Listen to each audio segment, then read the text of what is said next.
खुश रहो बेटा, शाद आबाद रहो। ये बताओ कौन आया था आज? वो दूर के कज़न थे मेरे। मैं कैसे पता चला था कि आपकी तबीयत ख़राब है, तो वही पूछने आए थे।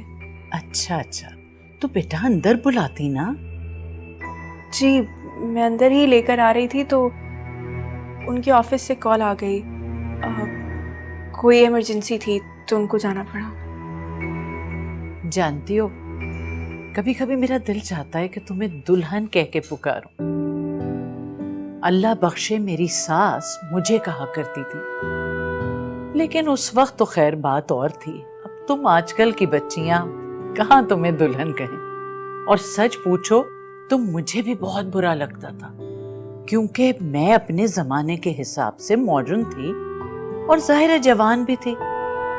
तो वो बेचारी जब दुल्हन कहती तो मुझे बुरा लगता था, लेकिन अब जब मैं खुद उस उम्र को पहुंच गई हूं, बहुत अच्छा लगने लगा है। इन अल्फाज में बड़ी अपनाइयत थी, एक मान था, खुलूस था।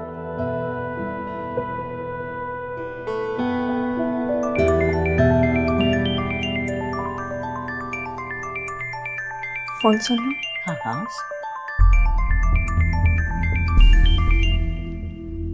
हेलो। कौन? दिलनशीन बोल रही हो?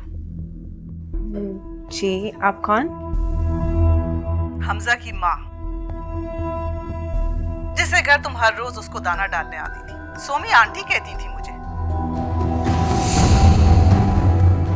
जी। अरे कितनी बेशर्म हो, कितनी बेइज्जती करी, जलील किया तुम्हें, लेकिन फिर भी तुम मेरे बेटे के पीछे हाथ धोकर पड़ गई। अरे कुछ तो शर्म करो, अपने मियाँ का ही लिहाज कर लो। शर्म आनी चाहिए, कुछ हया कर लो। लेकिन एक बात कान खोल के सुन लो, चाहे जितना भी मेरे बेटे ने तुम्हें सब सबक दिखाए हो, अगर वो भगा कर लाया तो याद रखना, रुल जाओगे, सड़कों पे आ जाओगे, दर दर की ठोकरें खाओगे। हम कभी भी एक भागी हुई लड़की को अपने घर की इज्जत नहीं बनाएंगे, समझी तुम?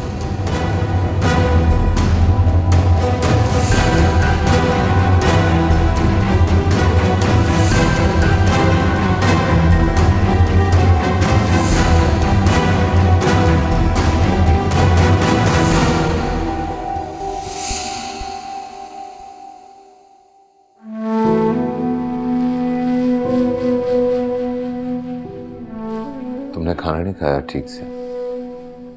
तुम ठीक हो? जी।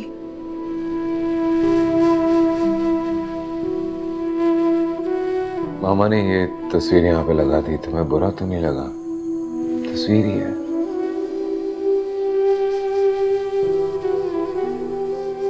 चली जाओगी तो उतरवा के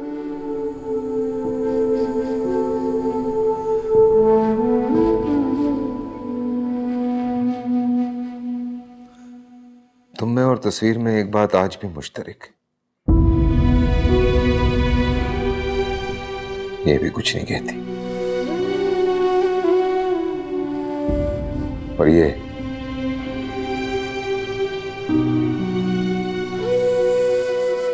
कि तुम उस दिन भी दुखी थी